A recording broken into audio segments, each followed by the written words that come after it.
Thanks for being with me today, Yonah.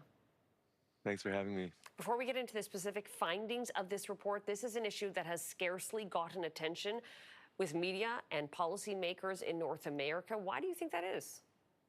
That's right. For 2.5 years, the world has largely stood by as the conflict in Sudan has gotten worse and worse, the largest humanitarian crisis in the world.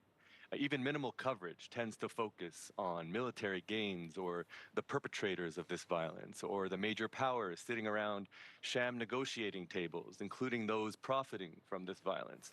Now, our comprehensive legal inquiry puts the spotlight where it should be, on the children, the most vulnerable, on the ground, who are targeted with attacks, shelling, massacres, starvation, and genocide.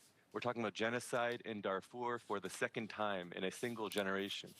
And now this all demands immediate collective attention and action today to safeguard the dignity and future of Sudan's children. This is not only a moral failure, but an abandonment of the most fundamental legal obligations of our international system. Who are you calling on, and what action do you want to see taken? And what sort of optimism do you have that if this is an issue that has not gotten enough attention to date, that people will now suddenly pay attention to it?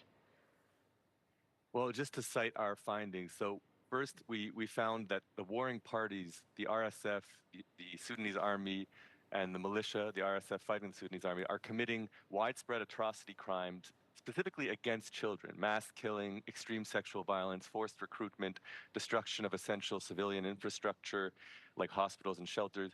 And now the second major set of conclusions is around the outside countries most complicit in these crimes against children, who are supplying the weapons, providing the political cover and the finances needed to commit these crimes. We're talking about the UAE, which is the most significant supporter of the RSF. The RSF depends on the UAE for arms, finances, and political cover, as well as other regimes like China and Russia. But our conclusions established the legal grounds and the obligations to hold these states accountable. And this is a responsibility that falls on our representatives.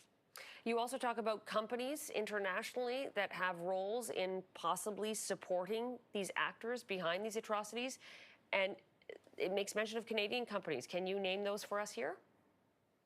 Yeah, so there is one specifically, the Strait Group is based in Canada, and it manufactures armored vehicles that have been used by the genocidal militia in Darfur. Now, this is a direct link, and we leave it open to our inquiry establishes the legal grounds to go after any company that has any sort of involvement. Now, the Canadian Strait Group has very direct involvement, but our findings now open the door for our leaders and lawyers to go after any company that is complicit.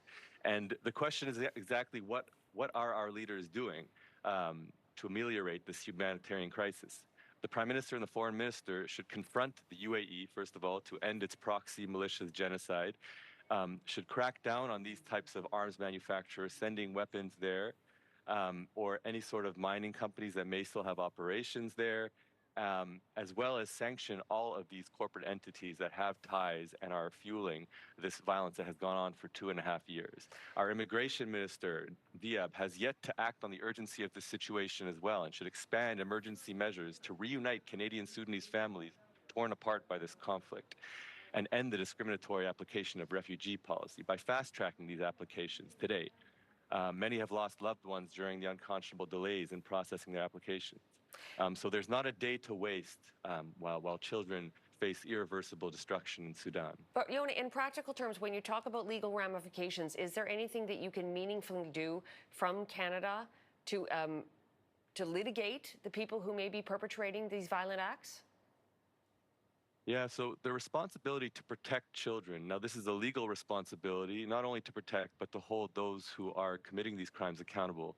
The International Criminal Court is actually a court of last resort. So this does not fall in international institutions. It only last week actually released its first conviction on Darfur for crimes that were committed over 20 years ago.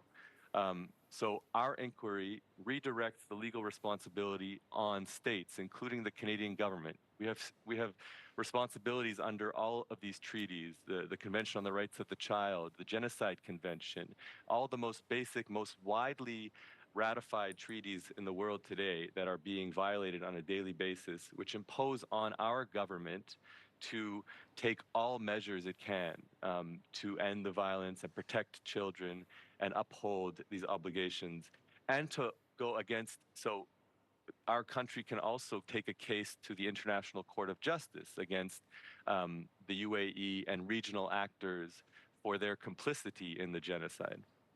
Yonah Diamond, Senior Legal Counsel with Raoul Wallenberg Center for Human Rights. We appreciate your time today. Thank you.